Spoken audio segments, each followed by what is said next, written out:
Keep up the good work in St. Louis or Georgia or wherever you think you are. All right, one more phone call, and then we'll get into this. Calling from a 718 area code. Who's this? Hello, is this Majority Report? Yes? I know it sounds like I'm calling from Russia, but it's really Greg from New York. How are you? Greg! Wow, when was the last time you called in, Greg? It's been ages. How's you doing? How's everything? Doing well. Michael, are you not paying attention? I'm trying to give Greg a chance here. Okay, Greg, go ahead. Your gatekeeper let me through somehow. Sam yeah, totally stepped on it. Over the years, I figured out why. I was saying I'm a libertarian. You were like, I'm not a libertarian. Get to the point, Greg. I am a left libertarian. So I do share a lot of things with the libertarians, including distrust of government or concentration of power. I'm a left libertarian in the sense that I'd like to see your left leg separated from your body. Oh, Mr. Peter Thiel, that's very nice of you. Okay, all right, Greg. As part of a two-state solution. Ignore Peter Thiel. He'll just keep saying things. But you go, Greg. He says things. No, so, with your permission, I'd like to sometimes call into the show and ask basic questions and hopefully have a chance to respond. That's my only request. So I had a question, just really wanted to know. Wait a second. For example, wait a second. You're asking me if you can call in and ask a question and then respond to the question?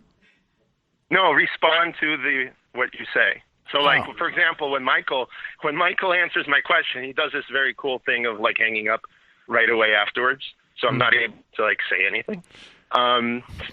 That's my only You're pushing the limits, Craig. All right. Well, I don't make any type of promises. So if you would like to continue under those under those terms.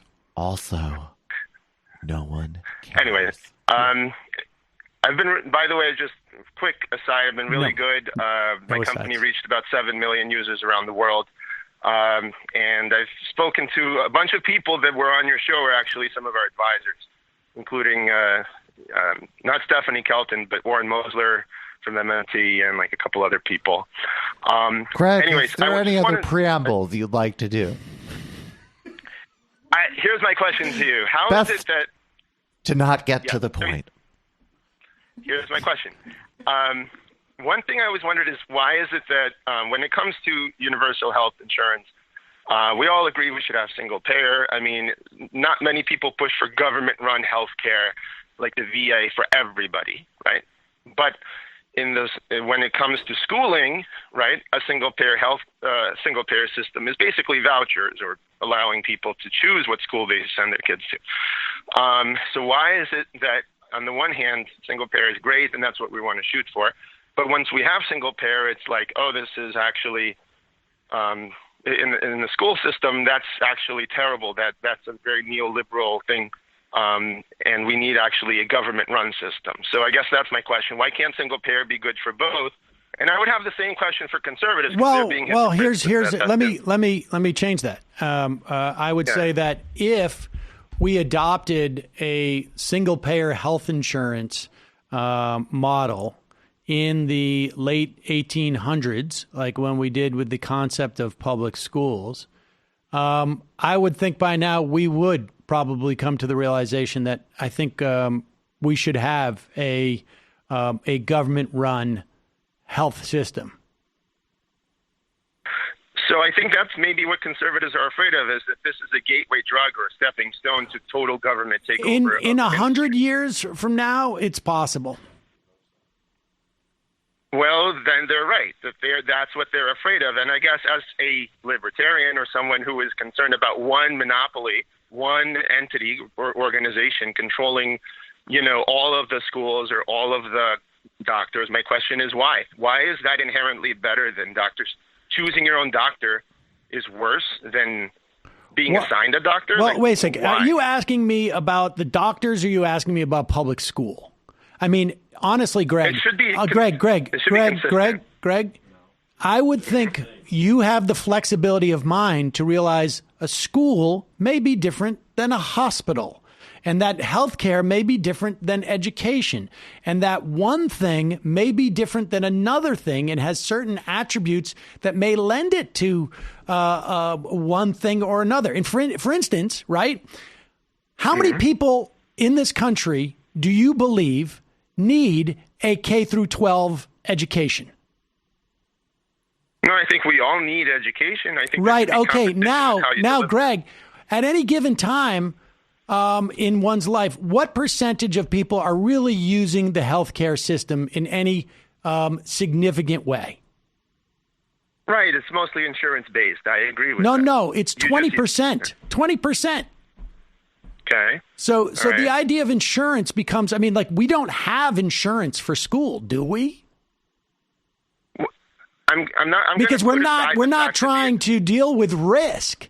There's no risk other than, like, it's bad. We just sort of accept the idea that we should educate our citizenry. So these are two different things, and sort of like the idea that somehow there has to be consistency between two different things is silly, isn't it, Greg? May I intervene with a proposal? Greg, Greg.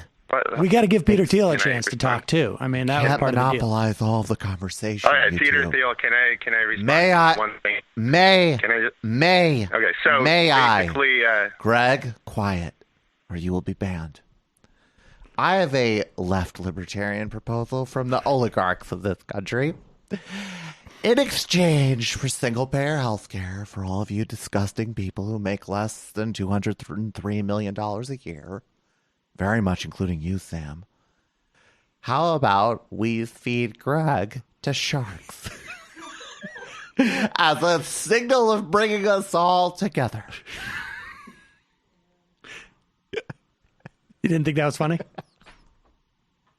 That was pretty funny. Well, like, just really. Okay, so I'll try to be real quick. No, Greg. I can help you with that. I can help you with that. Okay. I want to know how you're a left libertarian exactly. Oh. Sure, I could tell you how I'm left libertarian. You don't sound very left to me. Because I support, for example, socialist organizations without government, like Mitchell-Lama housing cooperatives, food cooperatives. I think they're better. I think they have lower prices and no profit motive. I also oppose all concentrations of power, whether they're corporate or government. I don't think there should be, corporations running things as well. So as a left libertarian, I am an equal opportunity. So wait a second. Let me ask you this, Greg. In your world, who has the power? All right, so forget about corporations for a minute. Like, in that world, who has the power? Like, I mean, like, how do these, like, competing co-ops? There's no monopoly of force anywhere, right? Socialist organizations without government, by the way, sounds a little wonky to me. Right. I'm sorry, I interrupted. Go ahead. I just wanted to say that it's not in my world. I'm operating in the real world. We have currently credit unions and housing cooperatives. I'm not saying that. I'm not saying that co-ops are bad, but you're saying something different. You're not saying we should have co-ops. You're saying that we should have no monopoly of power with anybody. There should be no concentration of power. There should be no state, you're saying, correct? What I'm saying is, sort of, it's not exactly. What I'm saying is we should always be striving to decentralize power. So, like, for example, Facebook. Where do we stop? No, I get the concept of antitrust, yes. But where do we stop? And when we say, we break apart Facebook, how do we do that? Just like you don't want to stop making everything under one government and single payer is not good enough for you. I'm the other way. I don't want to stop. Just answer my question, Greg. When you say we break apart Facebook, who is the we? Are you saying that Michael and I and simple. Jamie and Brendan and you, we go over to Facebook and we take a sledgehammer and we start to bang on their building? I mean, I'm down. That's okay. No, but what do you mean by we? That's the straw man. No, not at all. The real thing we should do is the same way that we did to AOL, which is that an open source ecosystem called the web with web servers showed up, and anyone can run their own website. And all of a sudden, there's no more AOL, Microsoft Network, and whatever they were called. The three things, Microsoft Network and I forgot. Anyway, the CompuServe. Now they're not existing because there's almost like a free market or a permissionless web that anyone can run. Are you aware that like Microsoft and AOL were sued by the U.S. government, or they were sued for under antitrust laws? Of course, I'm aware Microsoft was sued for antitrust laws. I'm not aware of AOL being. I think AOL might have been subject to a private antitrust law, which of course passed by a government and backed by a government monopoly of force. But again, to answer your question, the open source movement, which is completely without a centralized force, and this open source left libertarian in the sense that it's a gift economy, just like science. Has there been an open source movement? Has there been an open source movement with Facebook? How many open source Facebooks have you joined over the past 10 years? Because for me, it was like 6. That's my point. We need an open source movement now to destroy the next group on the Google, Facebook, Amazon, Twitter. You know what, Greg, we have a mechanism to do this. It's called U.S. government enforcing antitrust laws that are on the books. It's called There Shouldn't Be, because we should own. But I appreciate the call. I gave you a chance to respond. Goodbye. Here's the thing. Knock it off. Because he seems like he's on a journey of sorts. He's been on that journey for a long time. I mean, I should, this is, Greg could have his own meme page, which I think he would actually enjoy. Certainly on it. I have a proposal that the Jordanian government take Greg and shoot him into a rocket. Here's what I would say to Greg. If you really want to be a libertarian socialist, okay, which I will take you at your word, we got to be socialists first and libertarians second. And we got to think about things in a pragmatic way, and what can be accomplished to move us towards those goals. I will also say, I'm not really sure of his definition of left libertarianism, because he's basically just saying, co-ops and like gift economies without any kind of government or governance.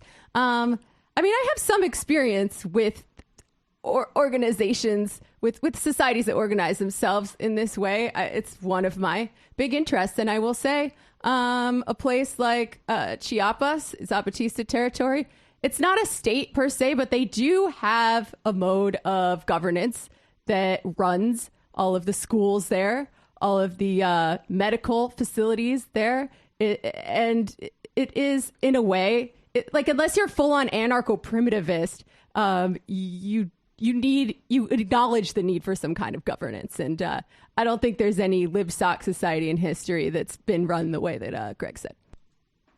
No, may I just say really quickly, I actually do think the type of thing he's talking about is incredibly, basically the commons. And the commons is in a relationship with government and the private sector. And people can define, I mean, that can be defined any number. Like, the balance you want of those three sectors is one of the biggest arguments in politics. But the only way that you can expand the commons and safeguard them is through some act of government intervention. It's literally impossible otherwise. But I mean, the Lula government actually was running the government systems on Linux and other open systems, and that was one of the first things. I mean, the big, we think of like Monsanto and the ag business interests, but Microsoft, when the Workers' Party was out, immediately took back over, Brazil's governmental computer systems. So I think that stuff is really interesting, but it doesn't exist in a vacuum. Exactly. There has to be somebody. Somebody is going to have the monopoly of force. And it's either going to be a corporation or a government or just some dude who has some money and some friends who have weapons. Exactly. I'll have one. And shut up, Greg. Maybe when you start to get into like sort of a more feudal type of situation where it's just like, roving bands of paramilitaries, there's a little bit more flexibility in terms of who has the monopoly of force. Well, and what's funny is I'm reading more into this stuff right now, where I'm looking at like the initial commons and closers and stuff like that, and there were certainly some people who were better off in a feudal arrangement than going into the cities and working in sweatshops. But systemically, we made a transition for a reason. And we don't want to regress. We want to evolve. We want to be, in my politics, post, not pre-capitalist. All right.